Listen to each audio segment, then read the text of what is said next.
Flash of miracle.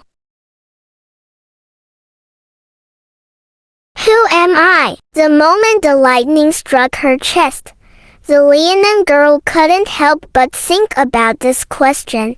She had been searching for an answer all this time. Your granny's favorite love bunny. This was the answer she received from her adoptive grandmother. For as long as she could remember, they had lived in the slums of Lumina City. Though Grandma was poor, she could always find a way to keep the girl fed and put her to sleep. During that time, the magic necklace on the girl's chest would always be beating slightly to the lullaby. According to her grandmother, she was already wearing the necklace when she was discovered. 1, 2, 3, 4. It was like the beats of love. One day, Grandma never woke up again. The girl stood by the frozen body for days, but couldn't find a way to wake her grandma up. The beating of the necklace on the girl's chest became slower and lighter. 1, 2, 3, 4.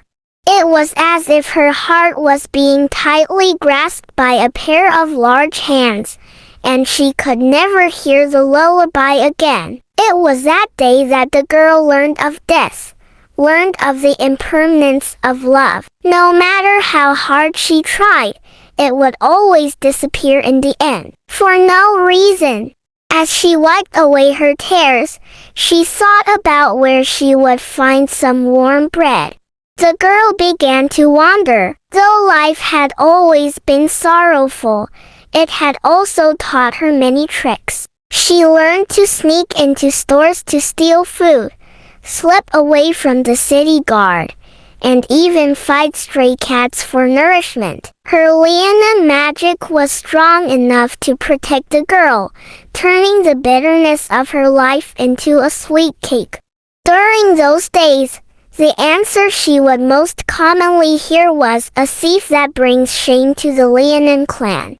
She remembered these words from Harris, an enforcer of the Imperial Army. He was upset that the girl was tarnishing the clan's reputation of honesty and kindness. Despite all attempts at reprimands and punishment, the girl never changed. Harris' anger grew greater and greater, until one day he found that the girl had never returned to the Leonin clan, never knew who she was.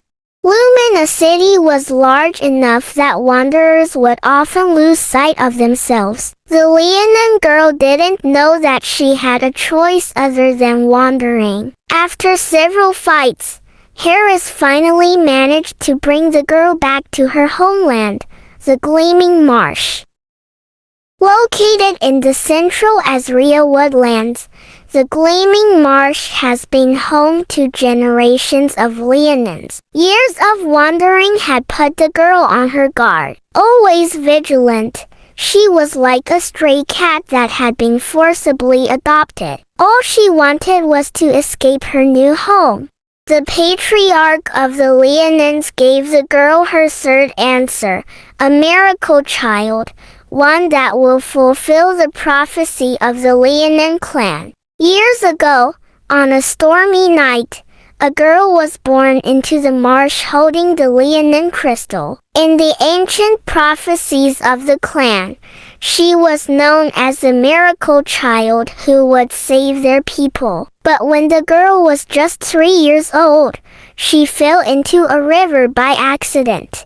The patriarch took the girl to the Leonin temple, where the Leonin crystal was enshrined. The shape was the same as the necklace on the girl's chest. They began to resonate. 1, 2, 3, 4. It was as if Grandma's song was sung again, but even prophecy was not able to change the girl's habits. She continued to play tricks on those around her and lie to get her hands on delicious food.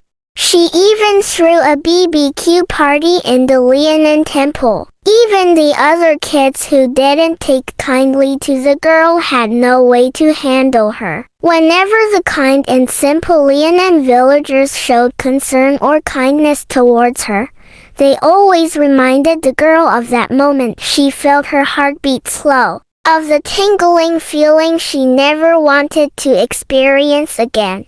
I don't need to care about who I am here. I hope that things can remain this way forever.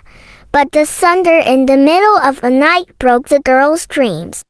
This abyssal thunderstorm seemed as if it was going to wipe everything away. The girl was terrified. She was a miracle child, one who had been given so much drink and food for free. They were definitely going to ask her to save them.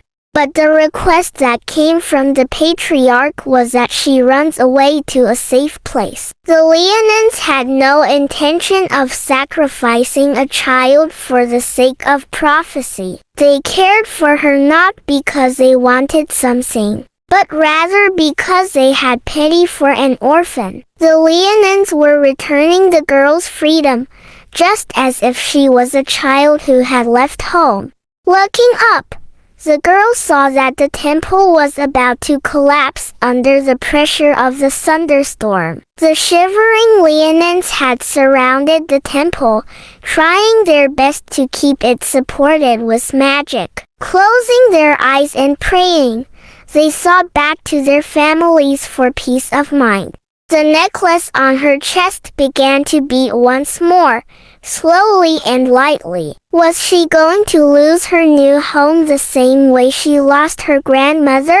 As another bright bolt of lightning stuck out from the sky, the temple began to collapse. Suddenly, that girl managed to withstand the lightning bolt. Running back and forth through the thunderstorm, she absorbed the lightning in her body, preventing it from damaging the temple any further. She continued to run and roll at high speed, until a bolt of lightning struck her in the chest. Who am I? It was at that moment that she found her answer. The Liaonan crystal in the temple vibrated together with the necklace. 1, 2, 3, 4. I used to be an orphan. The Liaonans and the crystal surged with magical energy oozing from the girl, as if a blessing from home. The light spread to her ears and legs, illuminating her whole body. I've stolen food and done many bad things. The girl continued running, becoming faster and faster, to the point where nothing could stop her. But at this moment, I'm a child loved by all, the miracle child of the Liaonans. She no longer feared losing love. Instead, she would use her life to protect those that she loved. The light on the girl's body grew brighter and brighter. Like a golden flash, it slashed towards the dark clouds above her head. I am joy. Thank you.